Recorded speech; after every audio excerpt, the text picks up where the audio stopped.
I grew up in the Baptist church in my home. It's a relatively small community in Nova Scotia. Stressing the community part of it because we were all one big family type of thing. We all knew each other. We all came to church at the same time.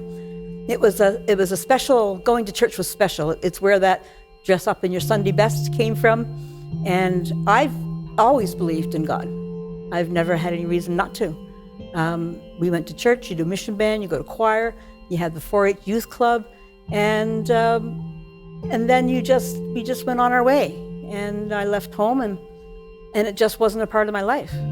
I didn't feel that I was leaving anything behind or doing anything like that at all. It was just my life went on and it never entered again. And I can sadly say now that I was never in a church again unless somebody was getting married or died.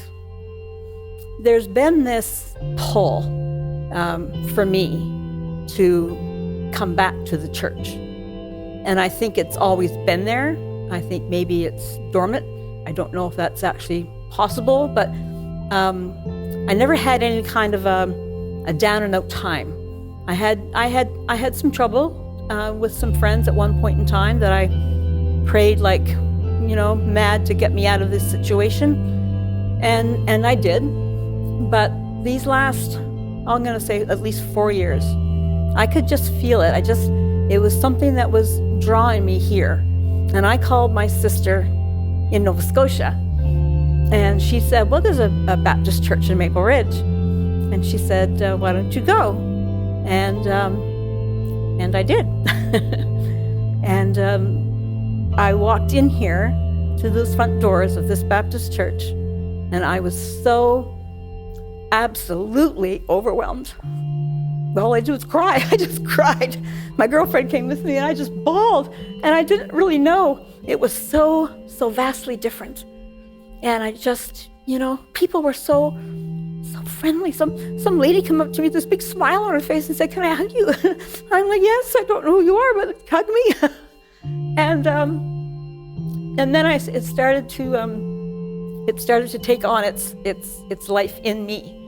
And then following Christ has been a good decision. When I had spoke to my sister about coming to the Baptist church, she said, "You don't know this, but Glenn and Val Allen are members of this church." And I said, "Oh, really?"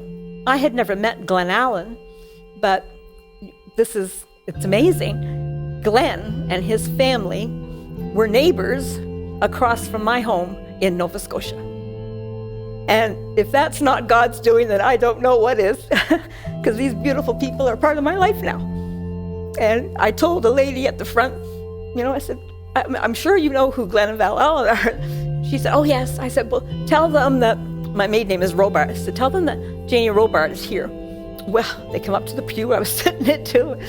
Then it was hugs, and that's amazing. I mean, that is amazing. And they're just beautiful, and Glenn is going to be with me here in my baptism, and Val's down there, and it's wonderful to have these people in my life. I've done nothing but walk around with a smile on my face, and to be honest with you, it seriously feels like coming home. That's what it feels like when I walk in here every single Sunday. The sermons speak to me, like really speak to me. And I just have this joy and this peace. It's like I said, it's like coming home. It's very comfortable.